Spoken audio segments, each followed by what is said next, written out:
Good evening. My name is Gabriella Farrell, and I'm a student project manager at the Clark Forum for Contemporary Issues at Dickinson College.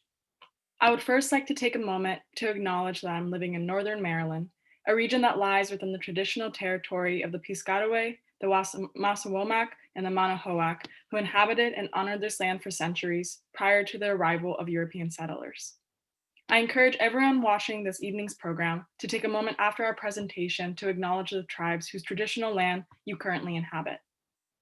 On behalf of Dickinson College, the Clark Forum, and the Departments of Philosophy and Religion, I would like to welcome you to tonight's event, Overdoing Democracy, the Problem of Polarization.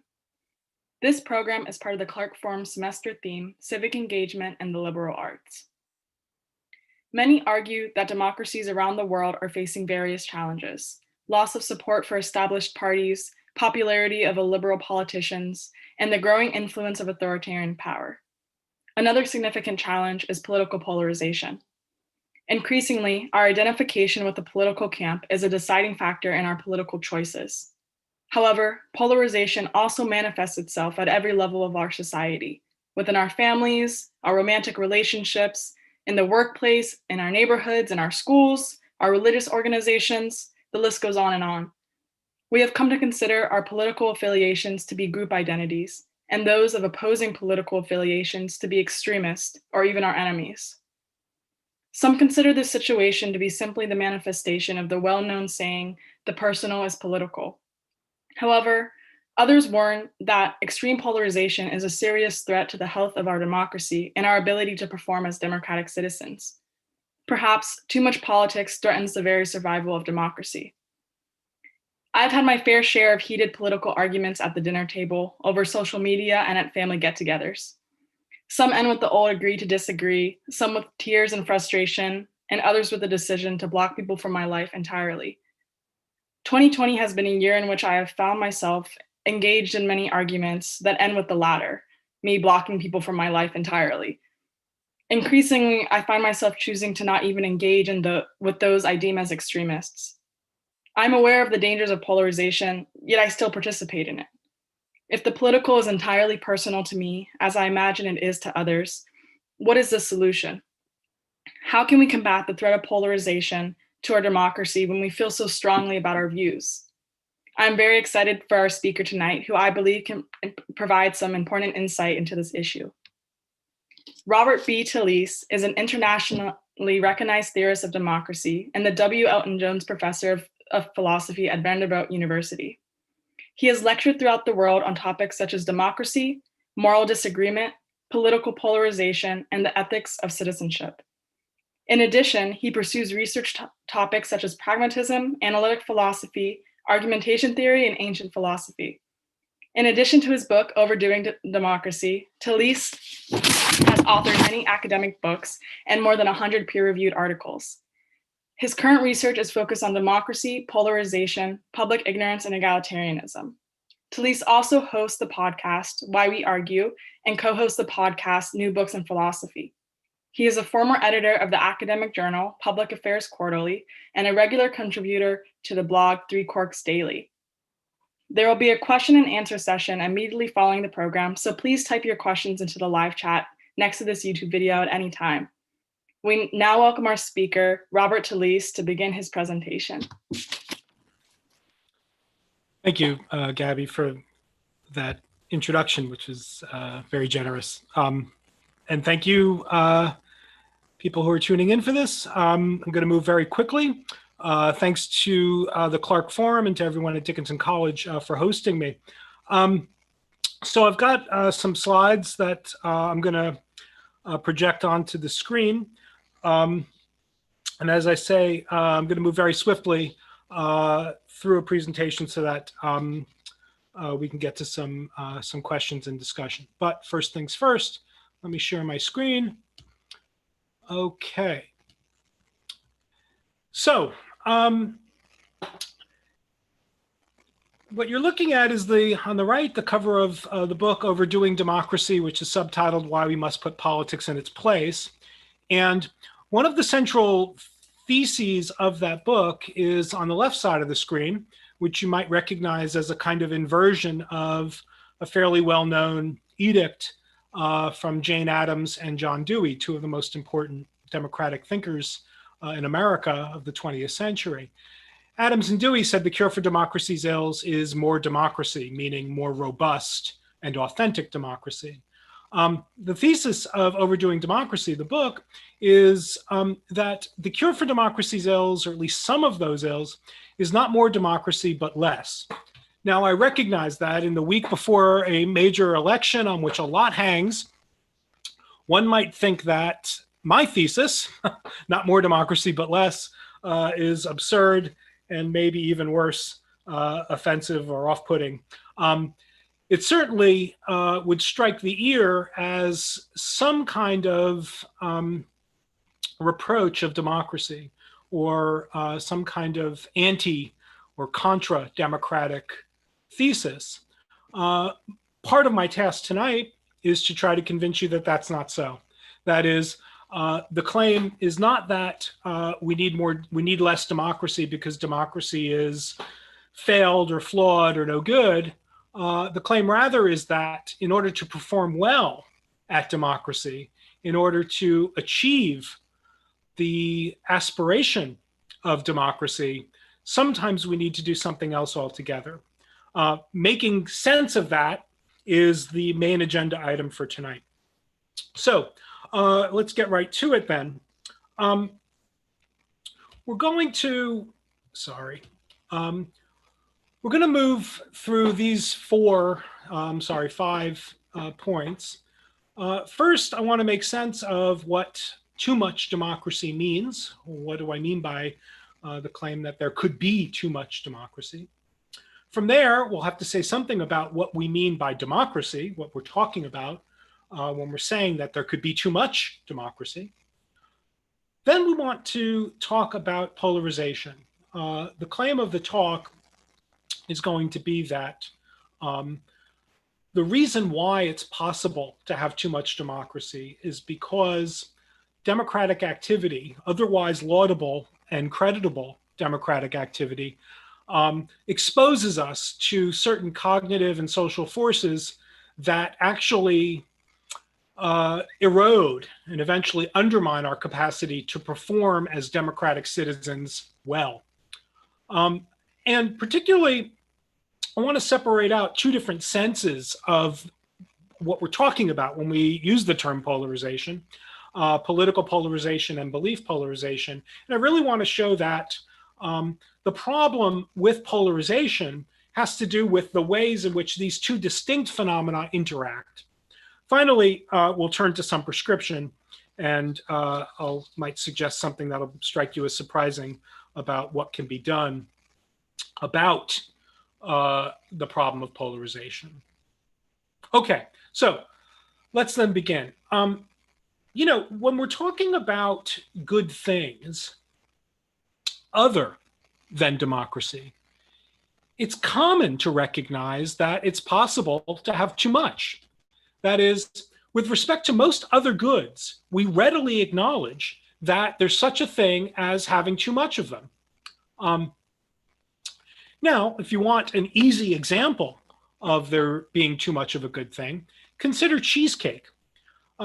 Let's suppose, which I take it is not hard to suppose for most of us, that cheesecake is a good thing. But we also know that cheesecake is the kind of thing that whatever good we derive from, or whatever good inheres in our first bite of cheesecake, we know that with each subsequent bite, the value of the next bite diminishes. That is, cheesecakes are subject to a kind of overdoing that in philosophy and in economics and in other fields we call diminishing utility. Diminishing utility is simply that phenomenon. With each bite of the cheesecake, every subsequent bite becomes a little bit less satisfying, and there is a point, we will admit, where the very thought of an additional bite of cheesecake becomes positively displeasing. Now, of course, democracies are not cheesecakes. So if my thesis is that it's possible to overdo democracy, it must be that democracy, there's a way of overdoing a good thing that's not merely a case of diminishing utility. And indeed, I want to suggest that there is. There's such a way of overdoing a good thing that we can call crowding out. That is, it's possible to have too much of a good thing when we pursue that thing in such a way or with such an intensity that our effort expels from our lives other things of value. Now, if you want to get a sense of this, just think about what we commonly refer to as the workaholic, for example. The workaholic, let's say, pursues something good, her work. Let's assume that her work is something good. Make it an important humanitarian project. The workaholic is somebody who pursues that one good thing with such a single-minded intensity that other things of value are dispelled from her life. To use a real example, I once had a friend, and I say once because I've lost touch with her, who decided one day to pursue optimal physical fitness, which she did. Very quickly, she achieved very impressive physical results. The problem was that she spent so much time exercising, so much time at the gym, that she lost all of her friends. We couldn't keep in touch with her. She no longer had time to do any of the things that we used to do together in order to maintain and fortify and build upon our friendship. That is, she pursued one good thing with such an intensity that other good things, in fact, other things that she herself valued, were expelled from her life. Now, let me add that one of the things about fitness is that it seems as if part of the good of being fit consists in the ability of fitness to enable us, the person who is fit, the people who are fit, to pursue other good things. It certainly seems to be the case that the good of fitness can't consist in staying healthy enough to make it to the next workout session. That is, the reason why fitness is a good is because it enables us to do other things than exercising. So when we talk about overdoing a good thing by way of crowding out, sometimes we're talking about expelling other good things from our lives that are, as it were, part of the profile of the value of the overdone good. Now, I want to suggest to you that democracy admits of a kind of overdoing of this crowding out variety. That is, I want to suggest to you that it's possible to overdo democratic politics in such a way that our pursuit of our political aims crowds out the other good things that are part of the profile, as it were, of democracy's value. Now, in order to spell that out, we need to talk a little bit about democracy. So, hold the thought that there's such a way of overdoing a good thing that I've associated with this idea of crowding out other goods. And now let's ask ourselves, what are we talking about when we're talking about overdoing democracy? Now, democracy is lots of things. When we think about democracy, we're typically thinking, especially these days, of elections, campaigns, voting lines, lobbyists, fundraising, shaking hands, kissing babies, those kinds of things. And that is partly what democracy is all about. That is, those very present institutional and procedural aspects of democracy are undeniably part of what, and centrally part of what democracy is. But it's hard to make sense of why those particular processes and institutions are so central to our thinking about democracy unless we understand those processes and institutions and practices as in the service of some ideal, which I want to claim is a moral ideal. More specifically, I want to say that democracy is fundamentally the moral ideal of self-government among political equals. That is, in a democracy, none of us is, for political purposes or within the political realm, that is, as a citizen, none of us is another subordinate or superior. That is, we are self-governing, equal partners in democracy. Now, one of the almost immediate byproducts of political equality is that we, as individual citizens, for better or worse, get to think our own thoughts about how politics should run. We get to think our own thoughts about what the government should be doing, about what policies are best, or what justice requires of our government and of our society. That is, self-government among equals is necessarily self-government among people who disagree about the specific shape that the political order ought to take. That is, democracy is fundamentally or the proposal that it's possible for us to be governing, be self-governing, be a self-governing community, despite the fact that we have different and conflicting views about how the community ought to be structured or organized within some very broad constraints. So the democratic ideal is self-government among equals amidst persistent, ongoing political disagreement. Now, we often think about democracy, even when we are thinking of it as this ideal, as governing the relation between the government and its officials and the citizens who are thereby governed. And that's for good reason. Democracy is, in part at least, and maybe in large part, an ideal about the relationship between governments and the people who are subject to their governing.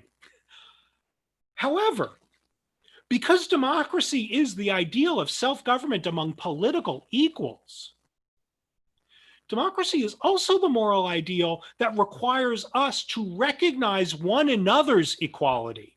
That is, it's not simply a moral ideal governing the relations between citizens and the state that governs them. It is that much, but it is in addition a moral ideal that governs our relations politically to one another. That is, part of the democratic ideal is the directive that we must recognize one another as our co-partners in self-government.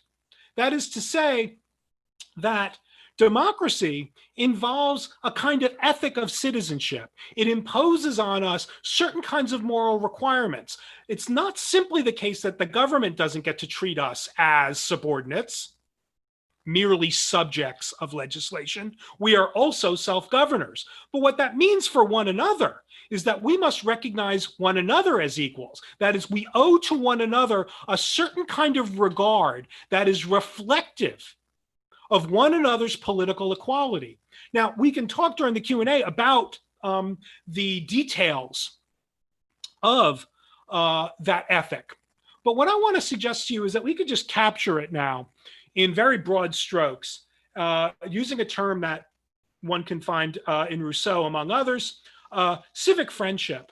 And I just want to say that civic friendship is that capacity, or maybe that set of capacities and dispositions and practices that enable individuals to regard even their political opposition, even their rivals, even their adversaries in democracy as nonetheless political equals. What that is to say is that civic friendship is the capacity to see in one's political rivals not merely individuals who get an equal say at the polls or get equal rights, politically speaking.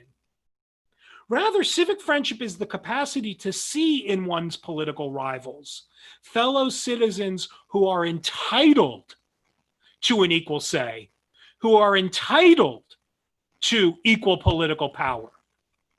Now, we can say a lot more about civic friendship. Civic friendship clearly, at least as I'm understanding it here, proposing it here, civic friendship is not the thesis that we have to like our fellow citizens or that we ought to love our political rivals. Civic friendship is not like ordinary friendship in that regard. Civic friendship is simply that capacity to see those who we regard as our political foes as nonetheless are political equals. Even understood in that way, where you don't have to feel good or friendly towards one's political rivals, but simply recognize their entitlement to an equal say, civic friendship is very difficult. Now, civic friendship is particularly difficult in light of the phenomenon of polarization. Now, before we go on to discuss that, we've got two sort of big ideas that we want to sort of keep in inventory. One is the thought that democracy or good things, and I'm going to suggest democracy, can be overdone by way of crowding out.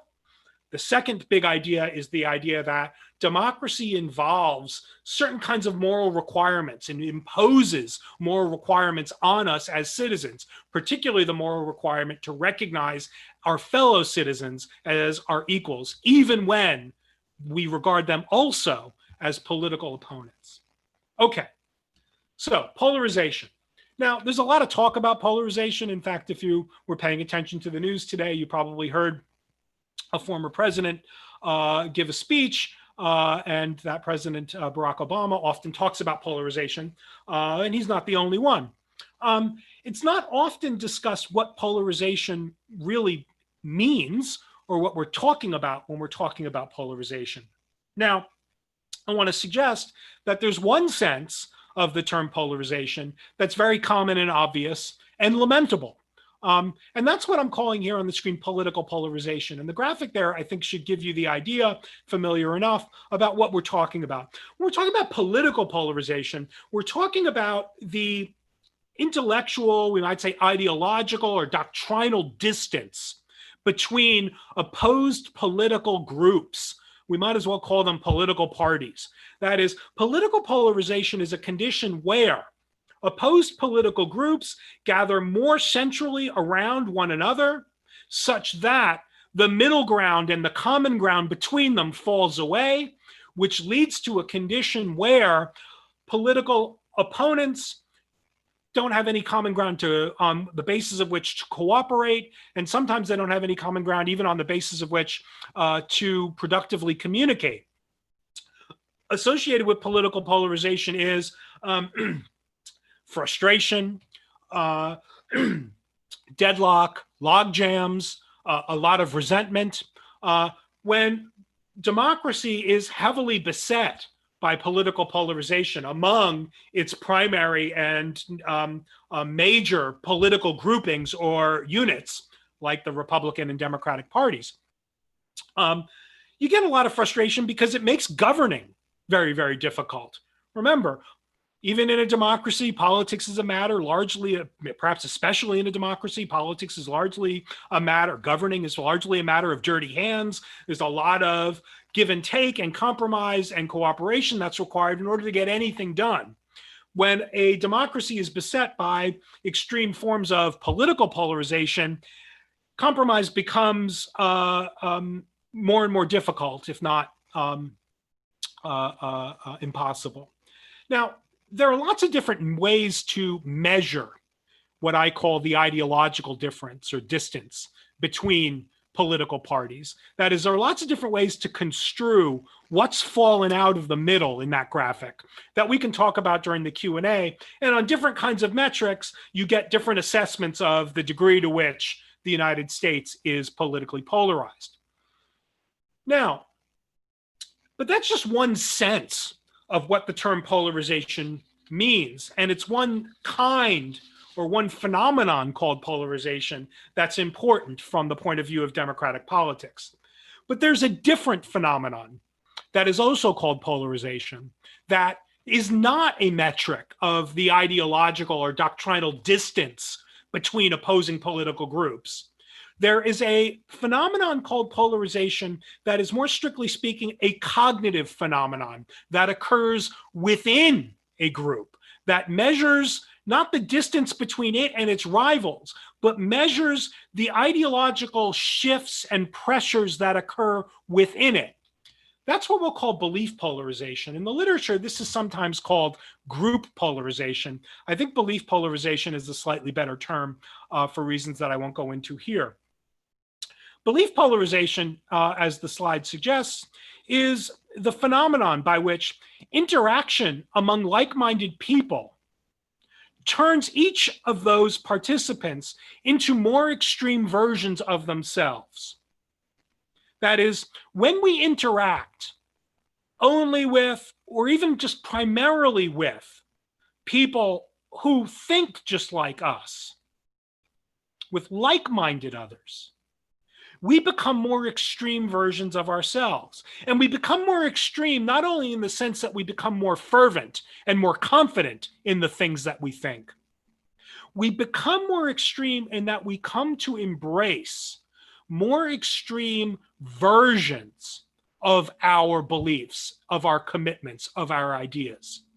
Now, we'll get into that in a second. Let's just give the sort of higher altitude understanding of the phenomenon. This is an uncommonly widespread and robust cognitive phenomenon.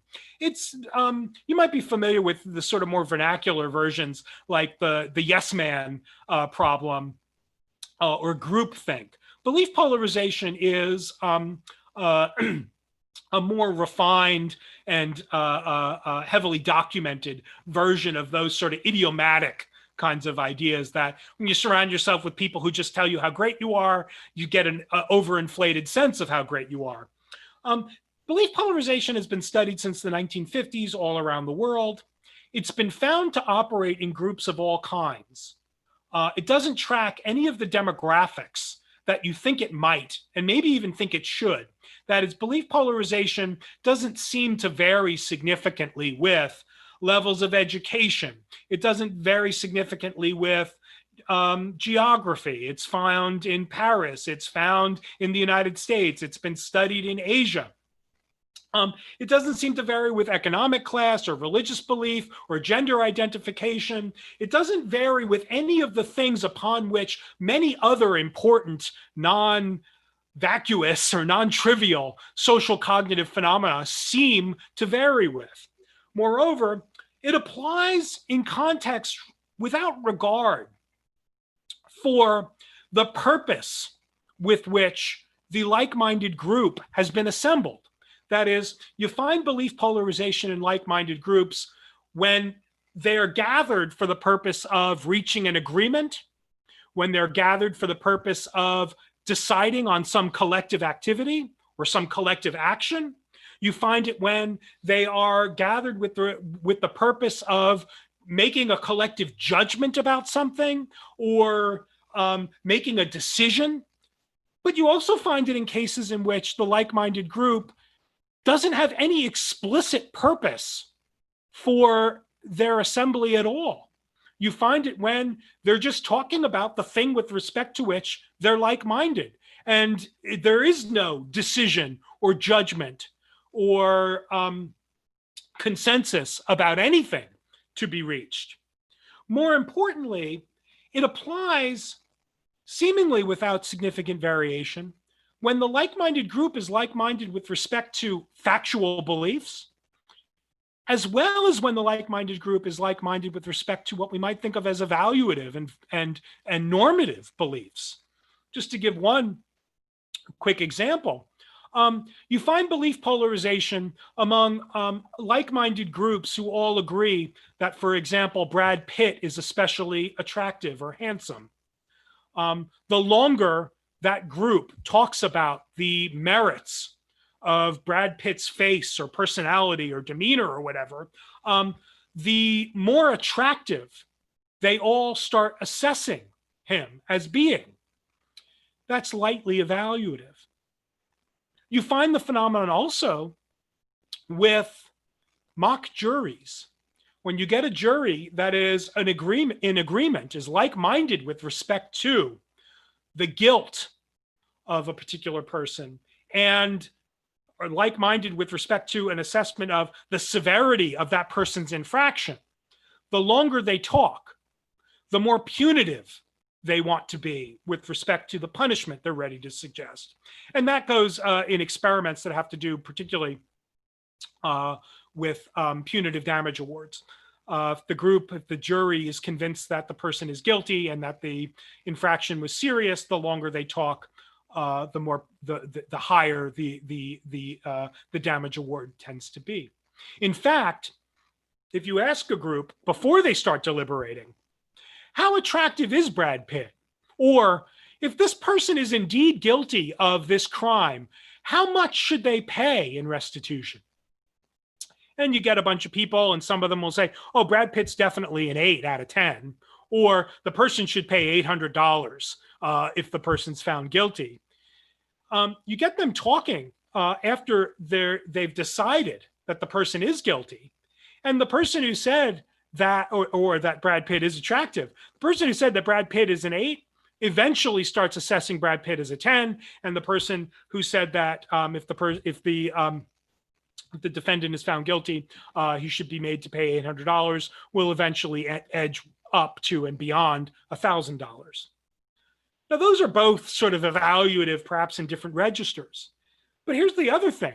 Belief polarization is found when we're talking just about a like-minded group that's like-minded with respect to a pure, brute fact about the world. You get a bunch of people, all of whom are agreed that, for example, Denver, Colorado is notably high above sea level. And before they start talking, you ask them individually, how far above sea level do you think Denver is? And let's just say a lot of them have a pretty good sense of how high above sea level Denver is. It's a little bit more than 5,000 feet high. You say, well, how high is it? Oh, it's about 5,000 feet above sea level. And then you ask them, do you think it could be maybe 6,000 feet above sea level? And some of them will say, no. It might be a little bit higher than 5,000, maybe, 5,200. It's not 6,000 feet. You get them talking about the elevation of Denver. And not only do each of them creep up beyond or intensify their assessment of Denver's elevation such that they now think it's higher than 5,000, which is where they walked into the discussion, which is the assessment with which they walked into the discussion. But rather, many of the ones who put the ceiling at 6,000, if they talk long enough, will break that ceiling. We'll start saying, oh, it's probably 7,500 feet above sea level. When you ask them after the discussion why they assess it now as so much higher than before the discussion started, many subjects claim to not remember saying that Denver couldn't be higher than 6,000. That is, the shift towards the more extreme belief seems to be surreptitious. We don't see it happening. We don't recognize that it's happening. It overwrites, it overrides our prior belief. Okay. Now, we tend to focus on belief polarization when we talk about it in the literature that talks about it, because it looks like an interesting and, in some ways, disconcerting phenomenon for all kinds of reasons. It looks psychologically like our minds can change in all kinds of significant ways without our awareness.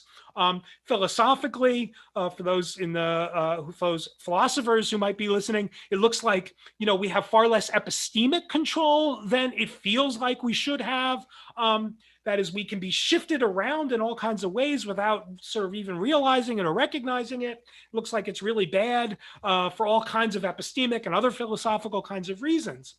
We don't often as focus on, or we don't as often focus on what belief polarization does to us with respect to the ways in which we view others. Now, this might be unsurprising.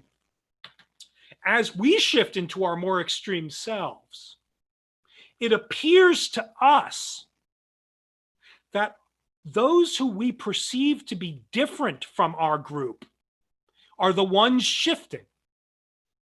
It's like the side view mirror on a car. Things look further away than they in fact are, because as we shift into our more extreme selves, it appears to us that the other side, the opposition, the rivals, the outsiders, they're the ones moving towards more extreme positions. That is, as we shift into our more extreme selves, we embrace increasingly negative attitudes, negative assessments of those who we perceive to be unlike-minded, different from us, different from us in the relevant respect, they seem to us to be shifting towards extremity. Moreover, as we increasingly embrace these negative attitudes and assessments of the other side's beliefs, as we start to see them as holding increasingly and as we see them escalating in extremity, we also come to see them as less cognitively capable and responsible. We come to see them as more irrational. We come to see them as more intensely inscrutable. We come to see them as more threatening and dangerous as individuals and as a group. But that's not all. As we shift into our more extreme selves, we embrace increasingly negative attitudes, negative assessments of them, which means that we become less able to see those who aren't just like ourselves as nonetheless entitled to an equal say. Okay, that's pretty bleak. Here's how things get bleaker. You might be familiar with a line of argument that I would endorse, and I suspect you would too, according to which certain features of online environments in particular, social media feeds and the like, pose a certain kind of threat to proper democratic functioning. We're familiar with worries about echo chambers and filter bubbles and silos and various ways in which the technology, particularly the information technology that we have at our disposal now, enables us to curate and filter our informational atmospheres such that we can choose to be exposed only to voices and ideas and information that confirms and corroborates and affirms our prior beliefs, therefore thereby creating the conditions for belief polarization. That's a legitimate worry, and it seems to me that it's a well-placed concern. What to do about it is a major research project within political philosophy these days, particularly within democratic theory these days. But here's the worry. To the degree that you think that the echo chamber concern about our online spaces is well-placed and well-justified, our physical surroundings have become perhaps even more thoroughly echo chamber and silo-like. As the country has become more diverse along a range of encouraging metrics, it has also become more homogeneous with respect to the local spaces you and I inhabit in our day-to-day lives as citizens. That is, as the country in the aggregate has become more diverse, the little pieces of the environment, the social world that you and I inhabit, have become increasingly homogeneous, and that homogeneity has become more intensely organized around partisan identity, not religious affiliation, not ethnic affiliation, not even economic and other kinds of social class markers.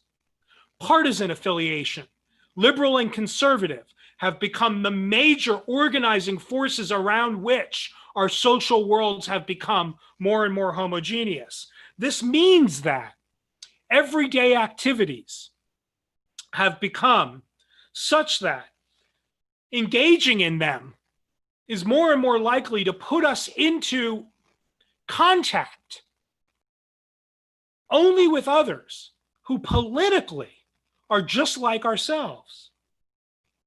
The world around us, one might say, is an echo chamber. It shifts us, therefore.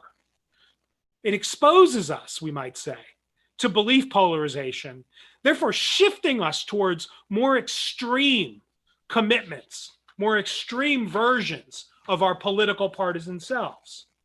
It therefore, the world around us is a kind of breeding ground for the opposite of civic friendship, what we might call civic enmity.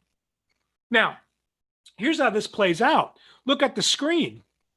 In the United States today, more so than even just 20, 25 years ago,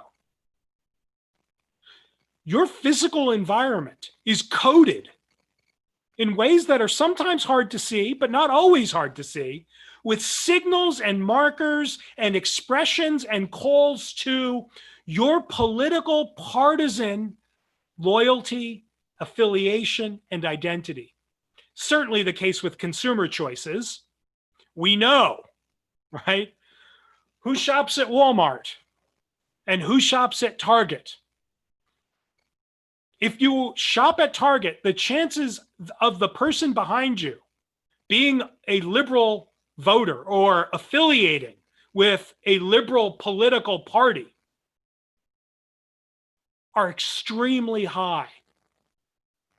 The same goes for conservatism with respect to Walmart. We know who drives hybrid cars, who drives pickup trucks. We can see it in the clientele of Whole Foods versus in the South, we have Kroger. Whole Foods skews heavily liberal. Kroger skews conservative. Who's eating at Cracker Barrel, for example? If you want to do some interesting research, go look at the results for Barack Obama's first election to president and compare where the Cracker Barrel, the density of Cracker Barrel restaurants to the districts that voted for McCain. Very, very interesting. Now, but that's not all. Those are obvious kinds of cases, easy to see. That's not all.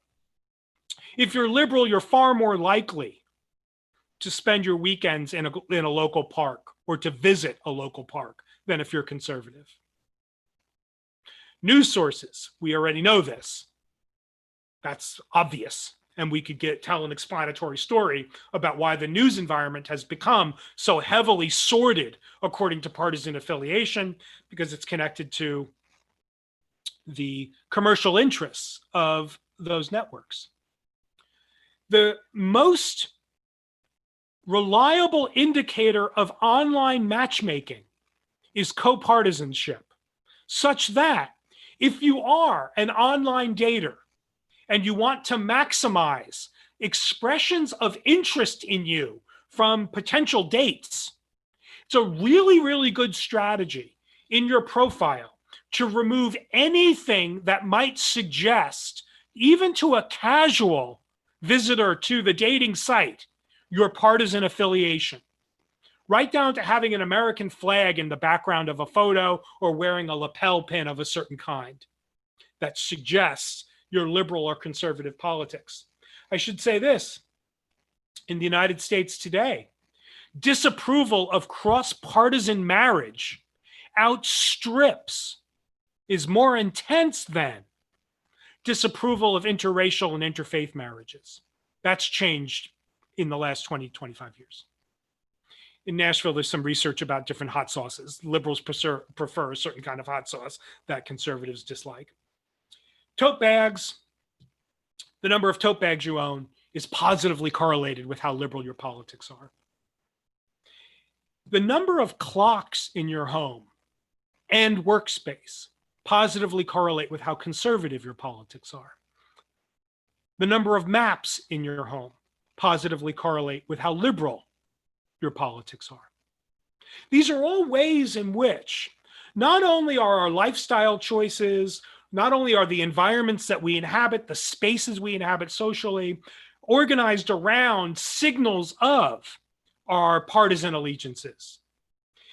It's become the case that inhabiting those spaces and engaging in those activities, carrying the tote bag, driving the pickup truck, shopping for organic vegetables, have become a way of signaling to others what our politics are like, such that when we are out in public, engaged in activities that may or may not have any, from our point of view, explicit political valence, we nonetheless are communicating our political loyalties in ways that invite certain kinds of social interaction and discourage others.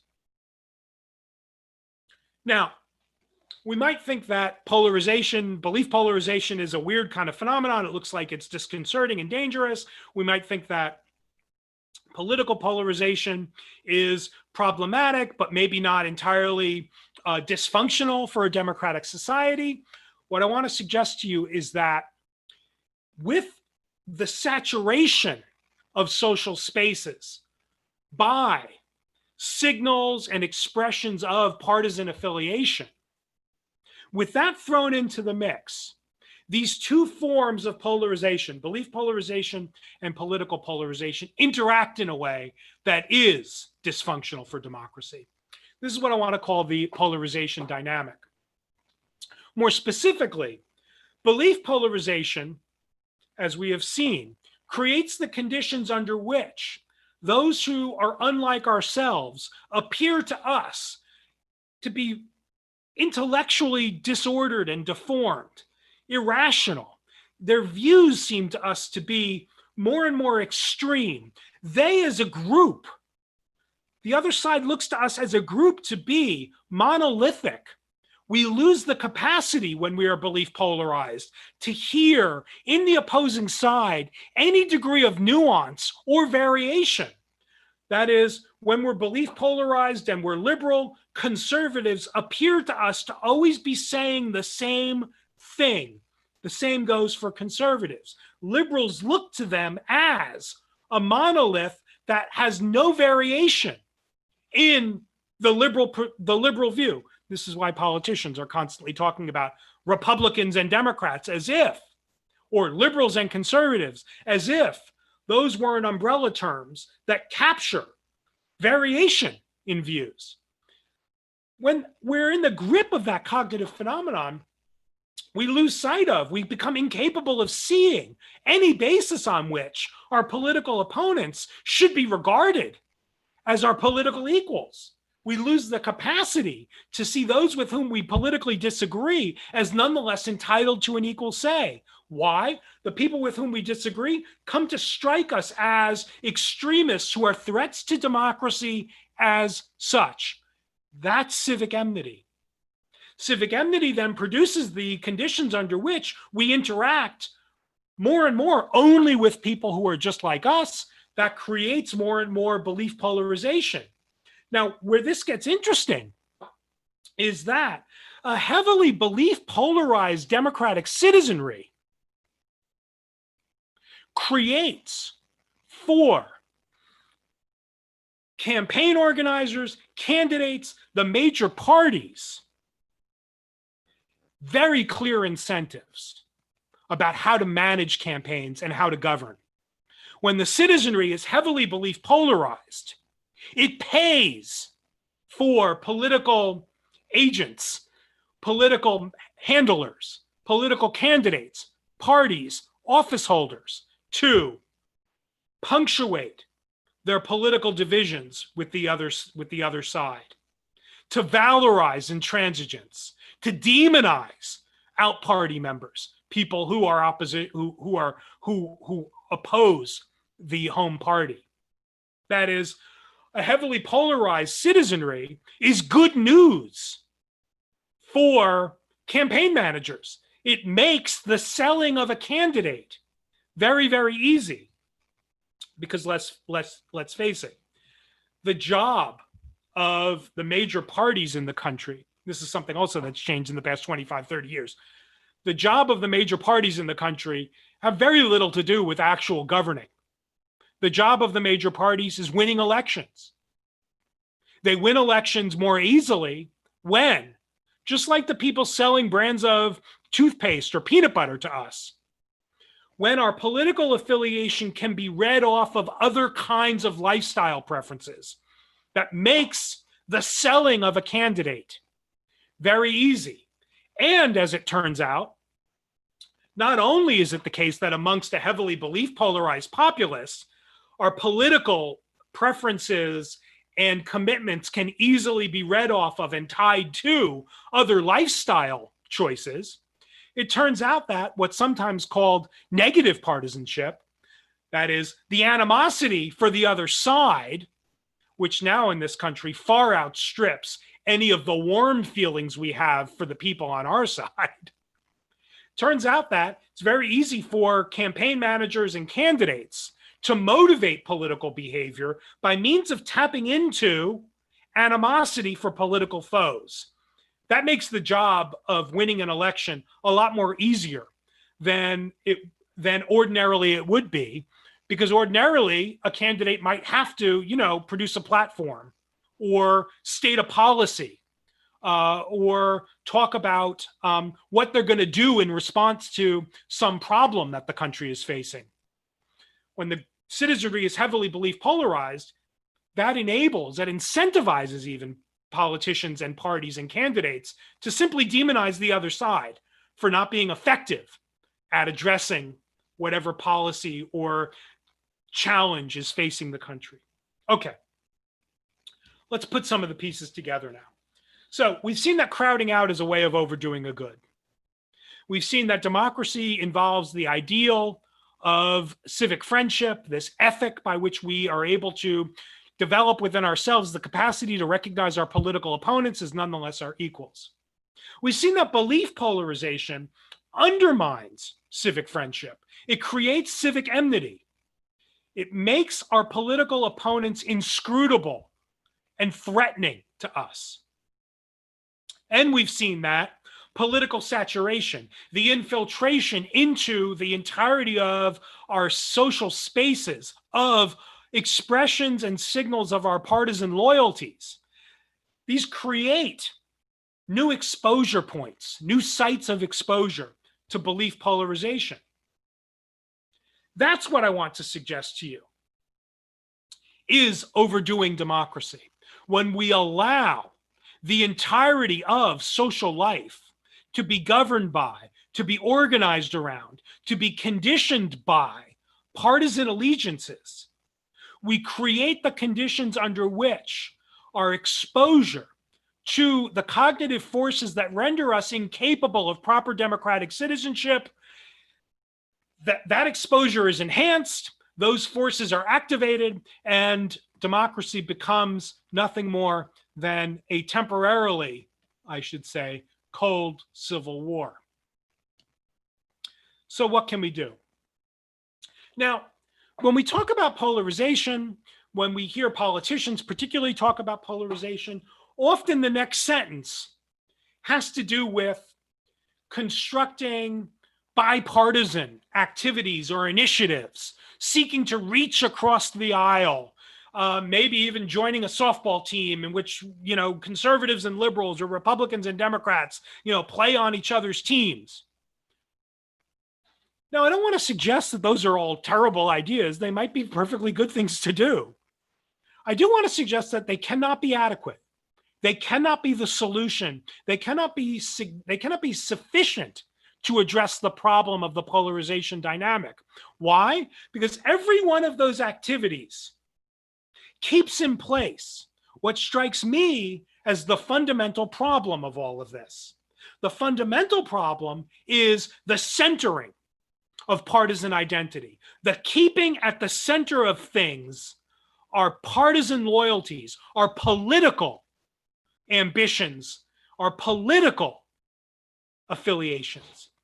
As it were, reaching across the aisle literally puts politics at the center. What I want to suggest to you is that when all of our social interactions are infused with politics, even when we're reaching across the aisle, this crowds out and spoils and dispels other sites by which we can recognize one another as deserving, as entitled to an equal say.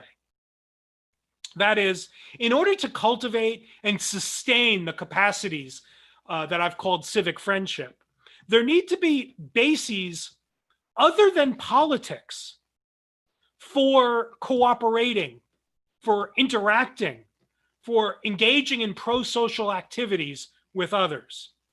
That is, if we are to treat one another as political equals, we need to see one another as more than our political identities and affiliations.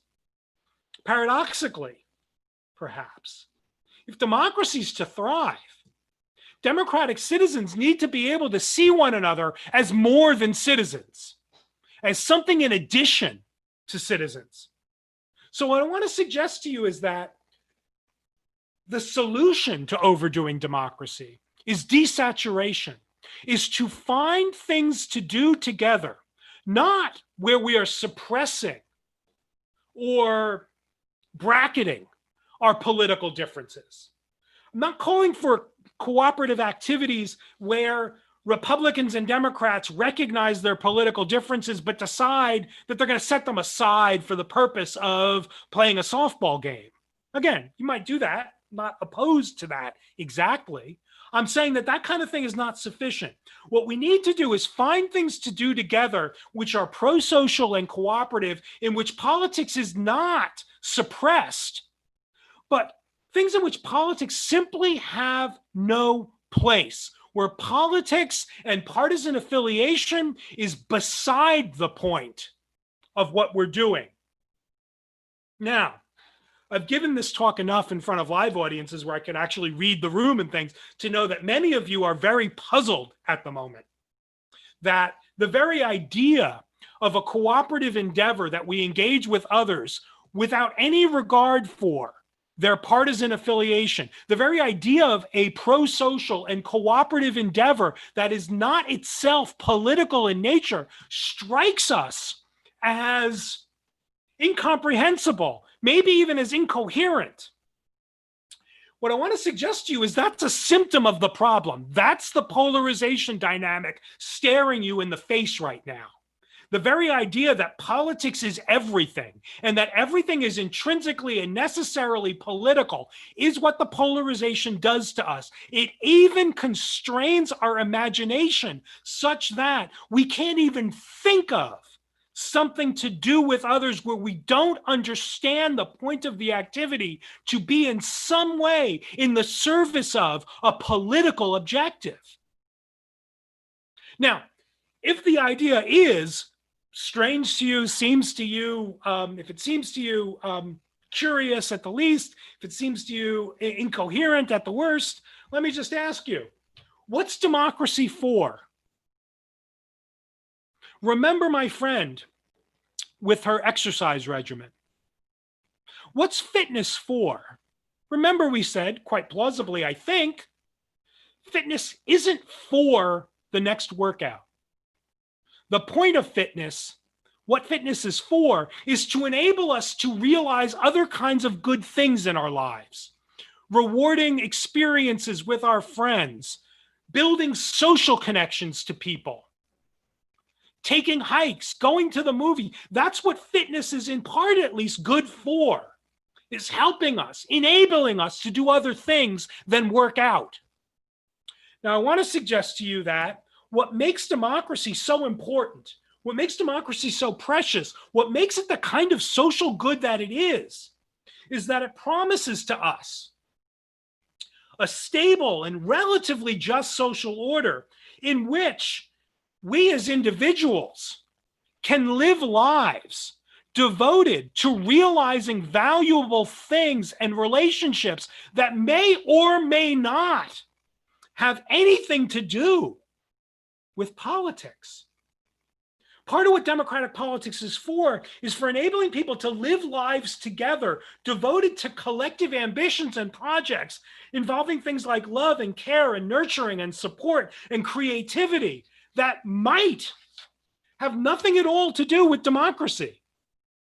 In fact, I want to suggest to you that it's a mark of authoritarian regimes and political orders that every aspect of life is transformed into an expression and an embodiment of where one stands politically. That's authoritarian. That's not democratic.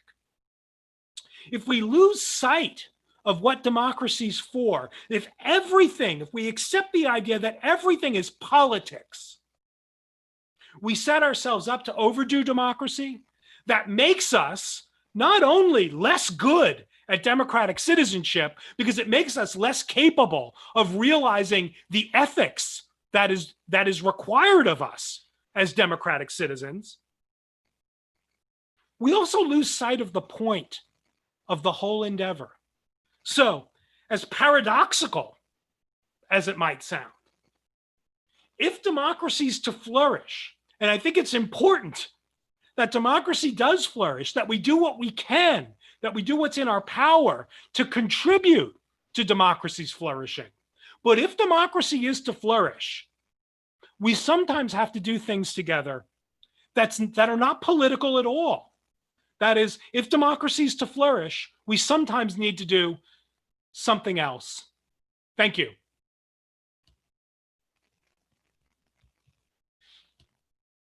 Okay, thank you so much, Dr. Talisse.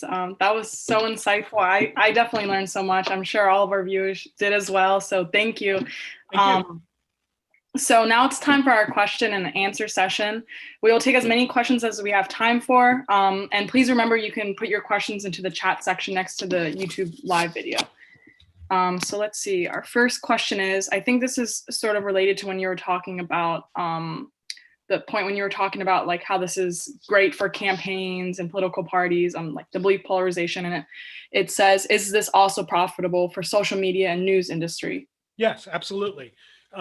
Note, one of the things that we've seen, and this is, I think, even a non-controversial thing to say, although it seems outrageous in a way, but one of the things we've also seen in the past 25, 30 years, at least since the mid 80s and 90s perhaps, is that political campaigns, especially at the national level, not only have become increasingly the sole focus of citizens, they have, but the way those campaigns and those political episodes, the elections, are orchestrated have become increasingly indistinguishable from any other marketing campaign, right? That is, it's literally become more and more the case that candidates are sold, they're branded in the very same way, and often by the very same firms using the very same methods that are used by, the people who want to sell us cars. And it's all become, one sense in which one might say it's become even more increasingly the case that the personal is political, is that all politics now is about lifestyle. Politics has become increasingly not simply a matter of political commitments. It's become more and more about conceptions of what's valuable, even among non-political things that we might say, arguably at least, are non-political. What's valuable in life, such that, last point here, such that the American citizenry, especially with regard to what you might still think of as kind of what were 30 years ago, very central, hot button, culture war kinds of issues, abortion, same-sex marriage, other kinds of end-of-life sorts of issues, stem cell research and the like. The American citizenry is no more divided at the level of actual policy than it was 25 years ago. And in fact, with respect to some of these hot button issues, their divisions have moderated. That is, there's less division. So we're no more divided. In many cases, we're less divided. However, our conception of our divisions have become such that we project much starker divisions than in fact exist at the level of policy. We project much more drastic differences in lifestyle and in life values than in fact exist. Why? Well, I want to suggest we're in the grip of a set of cognitive phenomena that have gotten in our head in such a way that we've become kind of easy marks for sort of run-of-the-mill first-year marketing school, marketing techniques, to think that the other brand of peanut butter is so much different from the one that they're trying to sell you, when in fact, you can't tell the difference really. Same thing goes often, or let's just say same thing goes to a degree that we underestimate with respect to political divisions among citizens. Let me say one last thing. I know I said last thing. Note, partisan animosity, dislike for the other side, and campaigning on the basis of dislike for the other side is not at all new in American democratic politics. It's not new for democratic politics anywhere that it's ever existed. That is, dislike for the other party, dislike for the other candidate, dislike for the spokespersons and thought leaders of the other party is just part of what goes on in a democracy. I even want to say it's not even a signal of any democratic dysfunction to dislike the other party and its people and its platform and the spokespersons and all the rest. That's, I think, within a certain kind of set of constraints, that's healthy for democracy. What I think has become dysfunctional is the fact that over the past 30 years, partisan animosity has come home to roost. We don't only now we no longer only dislike the other party and its officials and its candidates. We dislike our neighbors who we see as possibly committed to voting for the other guy. That strikes me as democratically dangerous and dysfunctional. Thank you. I think this next question's kind of related to your response, but maybe you can touch on it a little bit more. It says, when would you say that modern polarization began to worsen? And is this the worst you think polarization has been? So maybe touch on, I guess, that conception of us being polarized and kind of compare it to the past. So, again, I want to insist that we keep distinct these two different phenomena. Now, depending on what you mean by political polarization, which you remember is the ideological or doctrinal distance between the major parties or major political units within a democratic society, depending on what you mean by political polarization in the United States, it's not clear whether the United States is politically polarized in any notable or notably more severe way than it has been since 1980, maybe since the late 70s even. That is, if you look at the political behavior of the parties and the platforms of the parties and measure the common ground between the platforms and the officials running for office and holding office in the parties, you get different kinds of metrics. What has intensified notably since the 90s is what's sometimes called affective polarization. That's one metric of the ideological distance between the parties, is how much they hate the other people, how much they feel icky about the other side. That's gone through the roof. Now, there's a longer story to be told that I tell in the Overdoing Democracy book about how affective polarization's intensification is what we should expect to come along with intensified belief polarization. That is the cognitive phenomenon of being shifted into the more extreme version of yourself and consequently seeing the other side get more and more distant and thinking, inferring that it's the other side that's moving to the extreme pole. So I tell a longer story that I'm not going to go into here unless really somebody wants to. But here's what I think has happened since the 1980s. Starting perhaps in the late 80s, early 90s.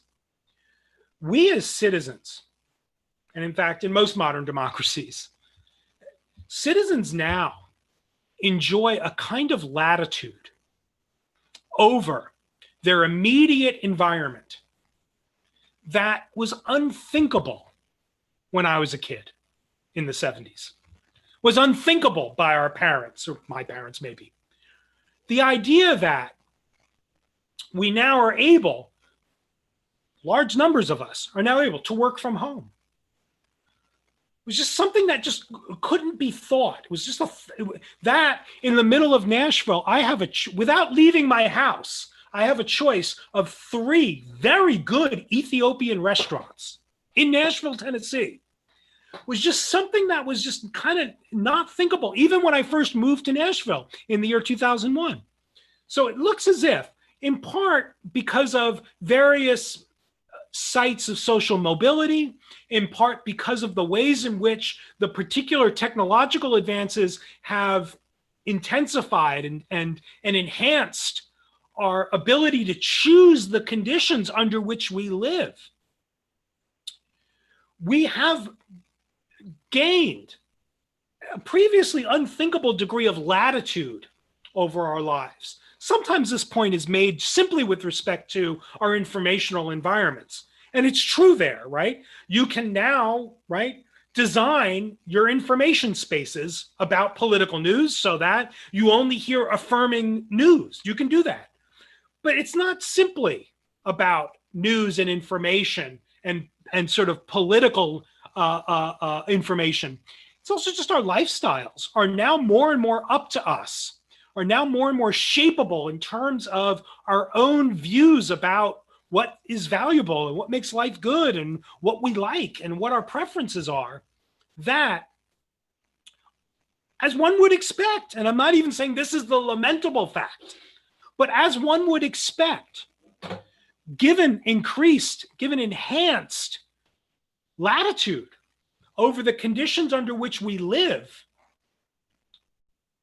each of us has decided, to the extent possible, to make the world around us, our little slice of the social environment, to make it in our own image, even in ways that are not always conscious to us, right? Like, even when I just gave you the example, 3 Ethiopian restaurants, I just revealed something to you.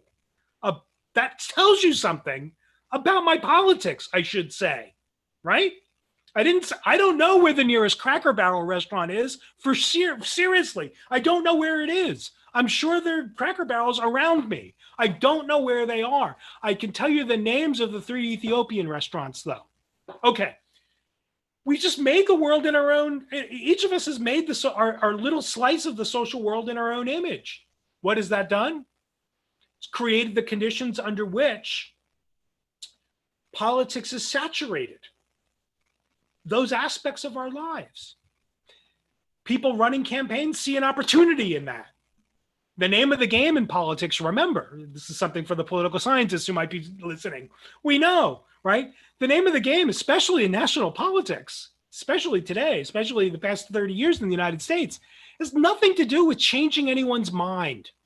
It has nothing to do with changing somebody's mind so that they now become a you voter rather than a they voter. It's nothing to do with that. We now know, right? Democracy, office is won and lost in a democracy at the national level by mobilizing a base. And when you've got a populace that is very neatly segregated into standalone, distinct, and often opposed lifestyles, we're just easy to market to. In the same way that, Old Navy markets jeans. The candidates are marketed to us as part of a lifestyle choice. How's that? That's good. Thank you. Thank you so much. So there's a few questions that are kind of similar, so I'm going to try to group them as best as I can. So okay. A lot of people are asking, I guess, like besides this whole softball game thing that you said isn't enough, isn't sufficient in fixing this issue, what else can we do? One person said, what are some things I personally can do to help solve the problem? I guess like some ideas, activities. Sure, I get this question a lot. Let me start with by saying how to not answer the question, okay? When I first started giving talks on this stuff, when I started to write the book, when I was getting into the issues, one of the first talks I gave, I got a version of this very question. What can I do? And I blew it.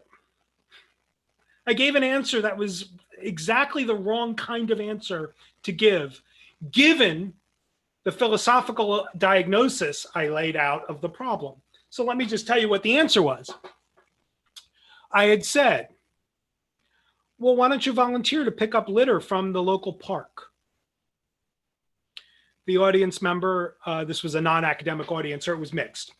I believe this person was not an academic. The person looked at me and said, with great sincerity, said, but that's a liberal thing to do. Now, here's where I blew it. I said, I gave what philosophers call the incredulous stare. I said, it's liberal, to not like litter. And I sort of like gave the browbeat and then moved on to the next question. And, I'm still bothered by it. I did the wrong, I gave exactly the wrong kind of answer. Why? Any answer that I would give to this particular question that names an activity, I think if the diagnosis is right, I'm just going to wind up reinscribing the problem, because my conception of what a nonpartisan, non-political cooperative activity would be is likely, the ones that come to mind are likely to just to be expressions of my partisan identity. Like, what is the thing I think it's good for people to do? Yeah, pick up litter. Now, here's what was really lamentable about that mistake I made. What I should have done, what I could have done, and it didn't even strike me until days later to do. So I could have said, what's liberal about it? Not in a challenging way, but just to find out, like, okay, is volunteering to pick up litter at the park liberal because volunteering is liberal? Is it liberal because volunteering outside of a church organization or a community of faith, is that the liberal thing? Is volunteering to pick up litter the liberal thing, right? You could volunteer to feed homeless people. You could volunteer to teach illiterate people to read. There are all kinds of things that you could do to volunteer. Is the liberal thing the priority? Is it the kind of community that the volunteering takes place in? I could have asked for all of that. Didn't even strike me as relevant information. I just looked at the person and said, what the heck are you thinking? That's the wrong way to answer the question. Here's I think a better way. I don't know if it's the right way. Here's a better way. I think that the first thing that needs to get done by us as individuals, we tend to think of democracy as the thing that happens in the streets, as the thing that happens with great masses of people. Go on Google later and just Google the phrase, this is what democracy looks like. You will not find one picture of anybody reading a book in a library. Why? Because democracy is about groups in the streets doing stuff together. Democracy is about that. I'm not denying that. In fact, I've got a pretty robust conception of what democracy requires of us by way of political participation. This is not we're overdoing democracy, so do less democracy in the sense that be less of a participant. It's like, no, you've got to do something in addition to political participation. What is that? You've got to examine yourself. Recognize your own vulnerability to the phenomenon of belief polarization. Recognize in yourself that your conception of who your political opponents are, what they think, how they live, what they're like, is the product of cognitive forces that are not, so to speak, tracking your reasons particularly accurately, are not responsive to your evidence. They are exaggerations of your evidence. So, first step, I think, is this sort of inward turning step. Look at yourself and recognize your vulnerability. The belief polarization phenomenon in particular is really easy to spot in other people. In fact, we might even say that's part of the profile of a cognitive dysfunction, is that you can see it very clearly when somebody else is presenting it. It's part of the profile of the dysfunction, of the pathology, you might say, the cognitive or / epistemic pathology, to be kind of not legible to us when it's in our own case. So you've got no good reason to think you're invulnerable to this. In fact, you got lots of good reason to think you're vulnerable. In fact, I want to say the operation of belief polarization is more pronounced with higher information, more active citizens. That is, you get more sweeping shifts into extremity when people are high information and take themselves to be really into politics. So if you are a really engaged democratic citizen, you've got really good evidence to think that these forces are especially pronounced in your political thinking. Recognize your vulnerability, right? Check yourself, we might say. The second thing then is once you recognize that and internalize that, like, this is not just about the other people on the other side and how irrational they are. This is a form of irrationality that is inside of you. Then I want to say, do some hard thinking about what kind of activity you could engage in that you could honestly evaluate and assess as not expressive of or communicating of or in the service of your partisan identity, and try it. If the diagnostic part of the story is correct, I can't give a list like, here are 4 things to do to help save democracy. Can't do that. Why? If the diagnostic part is correct, the social spaces have already been colonized, been captured by partisan identity and stimulants to belief polarization. If we're gonna make our way out of this dynamic, we've got to make new things. We've got to do things differently. We've got to create new spaces for that kind of interaction. So think of something that you could honestly say, sincerely say, this isn't tied to my political objectives and identity and loyalties, and try it. And if you find in the course of doing it that your political affiliation is being bolstered, do something else. If you find in the course of doing it that some alien political identity is being appealed to, try to tell the other people, hey, I'm not here to be a Republican or a Democrat or whatever. I'm here to pick up the litter or whatever it is that you're doing. If that doesn't work, do something else. Remember, the prescription is not to go find the local conservative, if you're a liberal, and go fishing with them and focus on catching the fish and not on who's going to win the election. That's not the proposal. The proposal is rather maybe go fishing with somebody whose political affiliation you are unaware of, right? If you can. Now, let me just give one example of a kind of thing that that I think has actually done me a lot of good in this more therapeutic side of the account. Again, as you might be able to tell from my accent, I'm not originally from Nashville. I'm from New Jersey. Big surprise there, I'm sure, to many of you. Moved to Nashville in 2001. I had all kinds of expectations about what moving to the South would be like. Many of them turned out to be just pure parochialism of the Northeast, right? The idea that, the world is kind of Manhattan and everything else is sort of failing at being Manhattan. Turns out that that's just, prejudice. Okay. Now, I know nothing, or next to nothing. Now I know a little bit, maybe better than next to nothing, about bluegrass music, which is a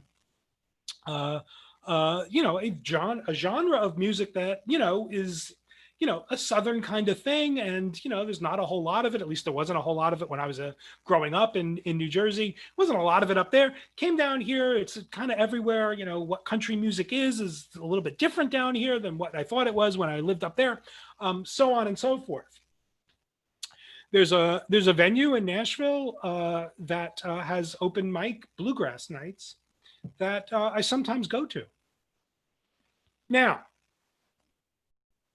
I know a little bit about music and how music works and how instruments are played and all the rest. I don't know a lot about the genre. I don't know who the songwriters are. I don't know what the traditional song forms are. I don't know a lot about the sort of musicological aspects of bluegrass music. But it's an open thing. It's a really interesting venue, and it's really high quality performance of that style of music. You go there and it's like, you sit at a long table with strangers. And what I've found is that you can go to this venue, sit down. Now, I've got all kinds of, the political theorist in me has got all kinds of reasons to suspect that the people sitting across the table from me on any of the nights that I've been there probably don't share my political identity. They probably don't vote the way that I do. They probably don't have views about justice that match or are allied with my views. Probably. But I do know that I've never asked them.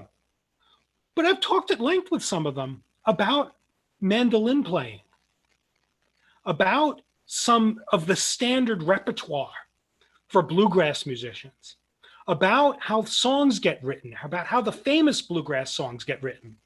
And now that doesn't make me any warmer towards what I suspect the political commitments of this one person in particular I'm thinking of.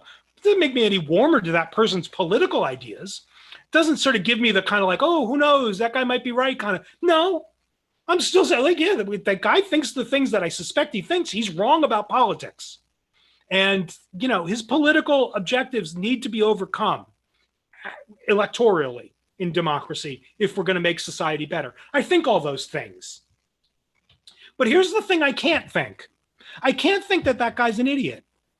I can't think that that guy is irresponsible, insensitive, stupid, inscrutable. Why? Because I know he has a deeply sensitive aesthetic sense with respect to this genre of music that is a lot deeper, a lot more intricate, a lot more elaborate than I recognize, that I can recognize even, right? Let me give one other example. This actually came up very recently, and it's found its way into the book I just finished, which is the follow-up to Overdoing Democracy, which is titled Sustaining Democracy. Somebody just casually just read the Overdoing Democracy book and told me the story of sharing dog walks with a neighbor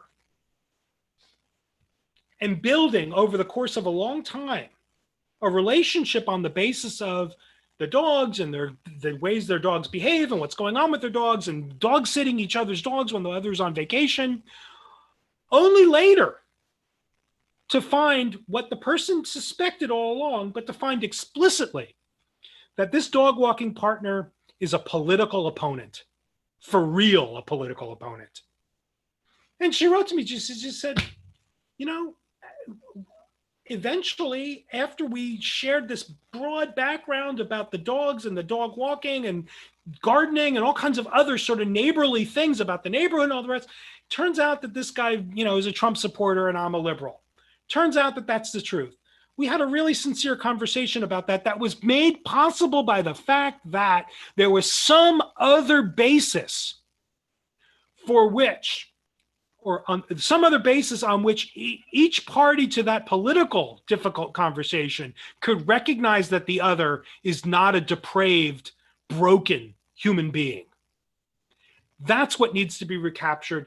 That's what political saturation has robbed us of, the neighborly activity that's not organized around politics. Because after all, in most parts of the country, the neighborhoods that we live in have become more politically homogeneous to a striking degree.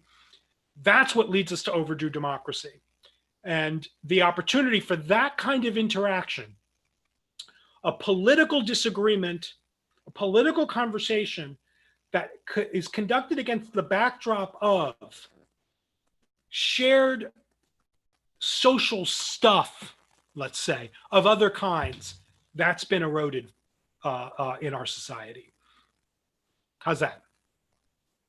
That's great. Thank you so much. I especially like the first part that you were talking about, the self-reflection, because I feel like it seems like it's, you know, it might be overlooked because it seems like it would be so obvious. But it does seem like it'd be a very difficult thing to overcome, but it's also something accessible to all of us. So I think that's a great way to think about it, something that we could all do.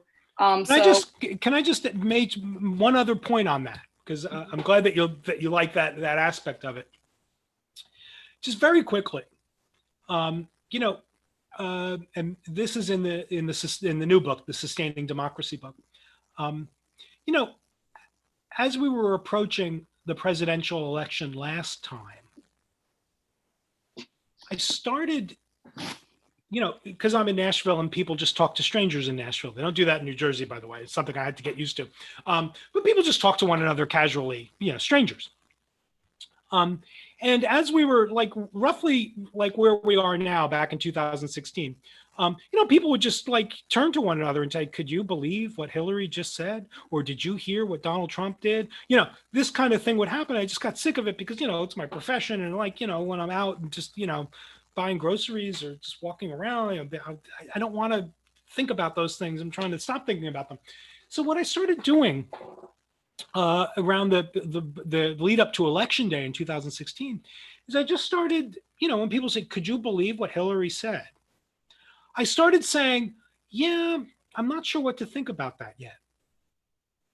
Or, did you see Donald Trump? Yeah, I saw that, but I'm still not sure what to make of it. Now, I very naively and foolishly thought that kind of like, I'm not sure what to make of it, would be a way of signaling successfully that I didn't want to continue. But no, as you're sitting there, I could see on your face, right? As many people who are tuned in are probably like, this guy's an idiot. When you say, well, I'm not sure what to think about, that's an invitation for somebody to tell you what you should think about it. And that is what happened in almost every case. When I said, I'm not sure what to think about it, not only was that seen as an invitation for the person to tell me what to think about it, it was also understood as an admission that I really didn't know what had been said and really didn't know what Donald Trump had done or what Hillary had done, that I needed to be informed because the thought was that. And in some cases, which I go to in the book, in some cases, this was made explicit in these encounters. The thought was that to have heard the Access Hollywood tape, for example, is to know what to think about it. That there was no thinking required, no reflection required. To have heard the line about the basket of deplorables was to have had the judgment about Hillary Clinton. And so if someone said, did you hear her talk about the basket of deplorables? Say, yeah, I'm not sure what to make of it yet. People understood me to saying, I'm not really sure what you're talking about. As if the very act of taking a moment, even if just a few hours, a day, to reflect, what am I supposed to make of that? As if that were itself something suspicious politically. And I fear that that's where we're at even now. The idea that politics requires not merely strategizing, requires that, but reflection, and more importantly, self-reflection, solitary reflection, thinking not by checking the temperature of one's group on one's, Twitter feed, but standing back for at least a few moments and assessing that is itself become suspect for a Democrat, and sort of it's understood as sort of like a prelude to some kind of backpedaling or departure or some kind of withdrawal. As I say, you Google what democracy looks like, you're not going to find any picture of anybody in a library with a book. However, as much as democracy happens out in the streets with people in mass, democracy also happens in a chair, reading Thomas Hobbes.